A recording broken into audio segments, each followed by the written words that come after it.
30 जनवरी 2025 बाबा का साकार मुरली। मीठे बच्चे, इस पुरानी दुनिया में कोई भी सार नहीं है, इसीलिए तुम्हें इससे दिल नहीं लगानी है। बाप की याद टूटी तो सज़ा खानी पड़ेगी। प्रश्न, बाप का मुख्य डायरेक्शन क्या है, उनका उल्लंघन क्यों होता है? उत्तर, बाप का डायरेक्शन है किसी से सेवा मत लो, क्योंकि तुम खुद सर्वेंट हो, परंतु देह अभिमान के कारण बाप के इस डायरेक्शन का उल्लंघन करते हैं। बाबा कहते, तुम यहाँ सुख लेंगे तो वहाँ का सुख कम हो जाएगा। कई बच्चे कहते हैं हम तो इंडिपेंडेंट रहेंगे, परंतु तुम सब बाप पर डिपेंड करते हो। गीत, दिल का सहारा टूट ना जाए, दिल का सहारा टूट ना जाए। ओम शांति। शिव भगवानुवाच अपने शालिग्रामों प्रति।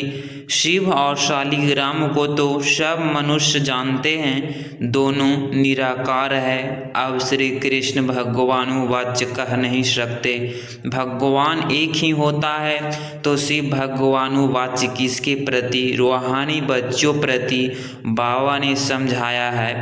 बच्चों का अब कनेक्शन है ही बाप से, क्योंकि पतित पावन ज्ञान का सागर, स्वर्ग का वर्षा देने वाला तो शिव बाबा ही ठहरा। याद भी उनको करना है, ब्रह्मा है उनका भाग्यशाली रथ द्वारा ही वर्षा बाप वर्षा देते हैं। वर्षा ब्रह्मा वर्षा देने वाला नहीं है, वह तो लेने वाला है। तो बच्चों को अपने को आत्मा समझ बाप को याद करना है। शिमला समझो, रथ को कोई तकलीफ होती है, वह अकारण बच्चों को मुरली नहीं मिलती है, तो बच्चों का सारा अटेंशन जाता है शिव बाबा तरफ।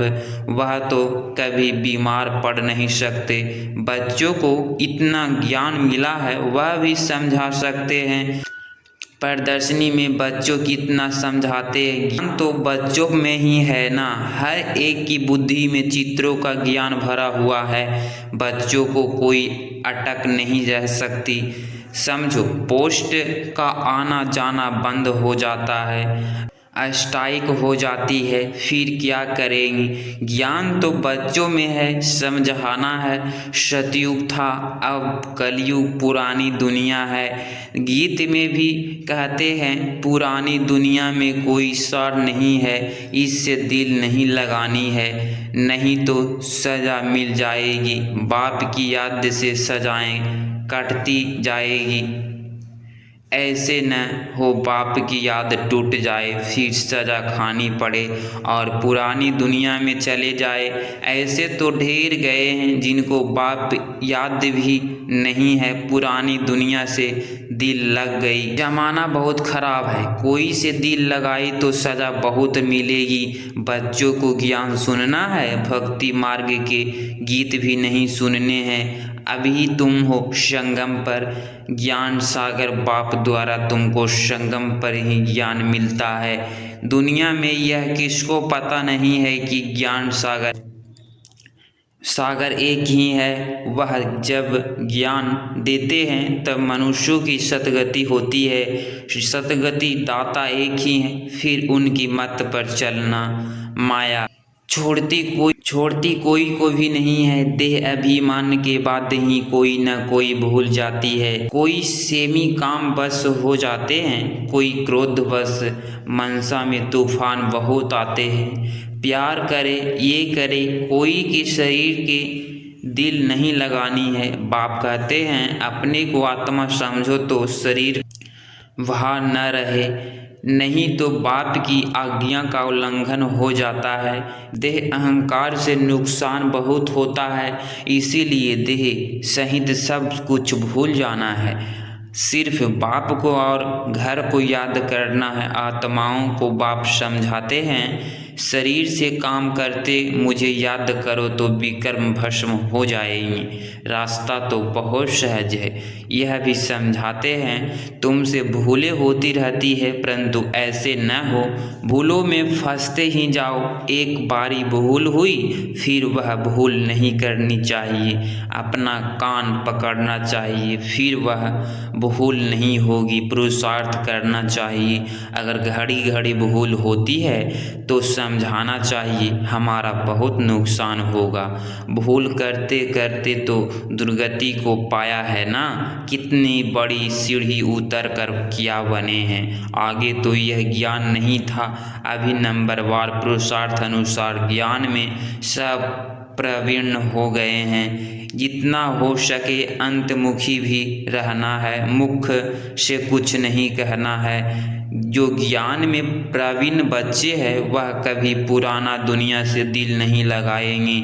उनकी बुद्धि में रहेगा हम तो रावण राज्य का विनाश करना चाहते हैं। यह शरीर भी पुराना रावण संप्रदाय का है तो हम रावण संप्रदाय को क्यों याद करें। एक राम को याद करें। सच्चे पिता व्रता बने ना। बाप कहते हैं मुझे याद करते रहो तो तुम्हारे विकर्म विनाश हो जाएंगी। पिता व्रता अवस्था भगवान व्रता बनना चाहिए। भक्त भगवान को ही याद करते हैं कि हे भगवान आकर हमें सुख शांति का वर्षा दो। भक्ति मार्ग में तो कुर्बान जाते हैं। हम तो जीते जी मरते हैं, गोया बलि चढ़ते हैं। यह है जीते जी बाप का बनना, क्योंकि उससे वर्षा लेना है, उनकी मत पर चलना है। जीते जी बलि चढ़ाना बारी जाना वास्तव में अभी की बात है। भक्ति मार्ग में वह फिर कितना जीवदहात आदि करते हैं। यह जीवदहात की बात नहीं। बाप कहते हैं अपने को आत्मा समझो, बाप से योग लगाओ, देह अभिमान में नहीं जाओ। उठते बैठते बाप को याद करने का पुरुषार्थ करना है। 100% पास तो कोई हुआ नहीं है। नीचे ऊपर होते रहते हैं। भूलें होती है उस पर सावधानी नहीं मिलेगी तो भूलें छोड़ेंगे कैसे। माया किसको भी छोड़ती नहीं है। कहते हैं बाबा हम माया से हार जाते हैं, पुरुषार्थ करते भी हैं फिर पता नहीं क्या होता है। हमसे इतनी कड़ी भूलें पता नहीं कैसे हो जाती है। समझते भी हैं ब्राह्मण कुल में इससे हमारा नाम बदनाम होता है। फिर भी माया का ऐसा बार होता है जो समझ में नहीं आता। देह अभिमान में आने से जैसे बेसमझ बन जाते हैं। बेसमझी के काम होते हैं तो ग्लानि भी होती, वर्षा भी कम हो जाता। ऐसे बहुत भूलें करते हैं। माया जोर से थप्पड़ लगा देती है जो खुद तो हार खाते हैं और फिर गुस्से में आकर किसको थप्पड़ व जूता आदि मारने लग पड़ते हैं। फिर पश्चात भी करते हैं। बाबा कहते हैं कि अब तो बहुत मेहनत करनी पड़े। अपना भी नुकसान किया तो दूसरों का भी नुकसान किया, कितना घाटा हो गया। राहु का ग्रहण बैठ गया। अब बाप कहते हैं दे दान तो छूटे ग्रहण। राहु का ग्रहण बैठता है तो फिर वह टाइम लेता है। सीढ़ी चढ़कर फिर उतरना मुश्किल होता है। मनुष्य को शराब की आदत पड़ती है तो फिर वह छोड़ने में कितनी मुश्किलात होती है। सबसे बड़ी भूल है काला मुंह करना। घड़ी घड़ी शरीर याद आता है। फिर बच्चे आदि होते हैं तो उनकी ही याद बनी रहती है। वह फिर दूसरों को ज्ञान क्या देंगे, उनका कोई सुनेंगे भी नहीं। हम तो अभी सबको भूलने की कोशिश कर रहे हैं। एक को याद करते हैं, इसमें संभाल बहुत करनी पड़ती है। माया बड़ी तीखी है। सारा दिन शिव बाबा को याद करने का ही ख्याल करना चाहिए।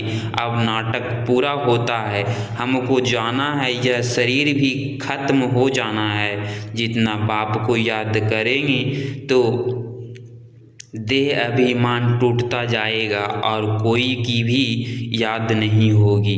जितनी बड़ी मंजिल है सिवाय एक बाप के और कोई के साथ दिल नहीं लगानी है, नहीं तो ज़रूर वह सामने आएंगी, बैर ज़रूर लेंगी। बहुत ऊंची मंजिल है, करना तो बड़ा सहज है, लाखों में कोई एक दाना निकालता है, कोई स्कॉलरशिप भी लेते हैं ना। जो अच्छी मेहनत करेंगे ज़रूर स्कॉलरशिप लेंगी।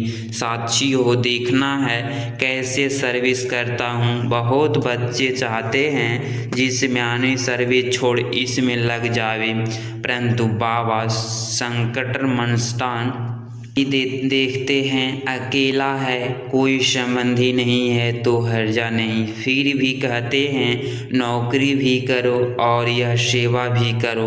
नौकरी में भी बहुतों के साथ मुलाकात होगी। तुम बच्चों को ज्ञान तो बहुत मिला हुआ है, बच्चों को द्वारा भी बाप बहुत सर्विस कराते रहते हैं। कोई में प्रवेश कर सर्विस करते हैं, सर्विस तो करनी ही है। जिसके माथे मामला वो कैसे नींद करे, शिव बाबा तो है ही जागती ज्योत।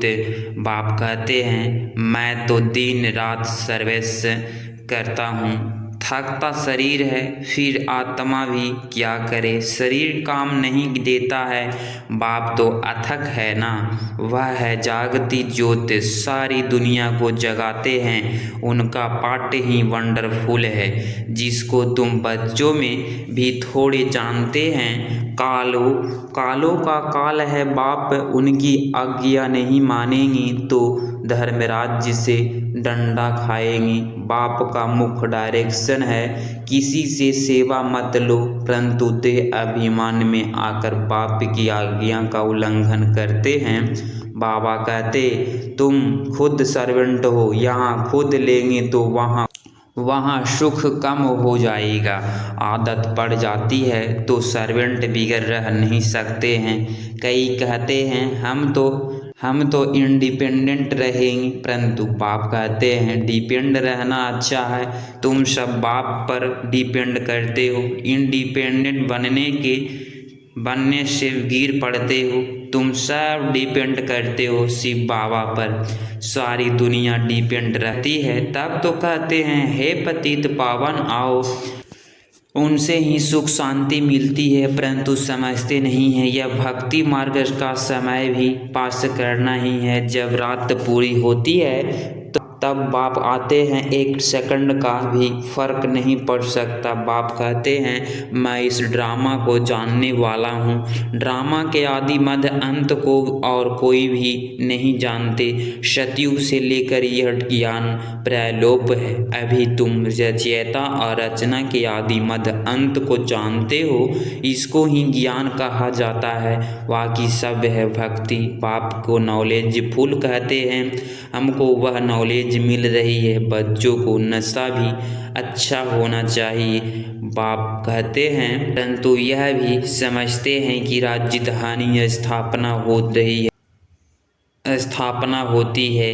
कोई तो प्रजा में भी साधारण नौकर चाकर बनते हैं, जरा भी ज्ञान समझ में नहीं आता।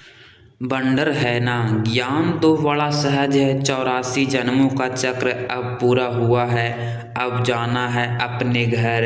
हम ड्रामा के मुख्य एक्टर्स हैं, सारे ड्रामा को जान गए हैं। सारा ड्रामा में ही हीरो हीरोइन एक्टर्स हैं। वह कितना सहज है, परंतु तकदीर में नहीं है तो तकबीर भी क्या करे। पढ़ाई में ऐसा होता है, कोई नापास हो जाते हैं। कितना बड़ा स्कूल है, राजधानी स्थापना होनी है। अब कितना जो पढ़ेंगे बच्चों जान सकते हैं हम क्या पद पाएंगे। बारिश तो नहीं बनेगी, पवित्र बनना बड़ा मुश्किल है। बाप कितना सहज समझाते हैं। अब नाटक पूरा होता है। बाप की याद से सतो प्रधान दुनिया का मालिक बनना है। जितना हो सके याद में रहना है, परंतु तकदीर में नहीं है तो फिर बाप के बदले और को याद करते हैं। दिल लगाने से फिर रोना भी बहुत पड़ता है। बाप कहते हैं इस पुरानी दुनिया से दिल नहीं लगानी है, यह तो खत्म होनी है, यह और कोई का पता नहीं है। वह तो समझते हैं कलयुग अभी बहुत समय चलना है, घोर नींद में सोए पड़े हैं। तुम्हारी यह प्रदर्शन प्रजा बनाने के लिए विहंग मार्ग की सर्विस का साधन है। कोई निकल पड़े, बहुत है जो सर्विस का अच्छा शौक रखते हैं। फिर कोई गरीब, कोई साहूकार हैं, औरों को आप समान बनाते हैं, उनका भी फायदा तो मिलता है ना। अंधों की लाठी बनना है, सिर्फ यह बतलाना है कि बाप और वर्षे को याद कर, विनाश सामने खड़ा है। जब विनाश का समय नज़दीक देखेंगे तब तुम्हारी बहुत बातों को सुनेंगे, तुम्हारी सर्विस से भी वृद्धि को पाती है जाएगी। समझेंगे बरोबर, ठीक है। तुम रड़िया तो मारते रहते हो, तो विनाश होना है। तुम्हारी प्रदर्शनी, मेला, सर्विस वृद्धि को पाती रहेगी। कोशिश करनी है कोई अच्छा हाल मिल जाए, किराए देने के लिए तो हम तैयार हैं। बोलो, तुम्हारा और ही नाम वाला होगा। ऐसे बहुतों के पास हाल पड़े होते हैं, पुरुषार्थ करने से 3 पैर पृथ्वी के मिल जाएंगे।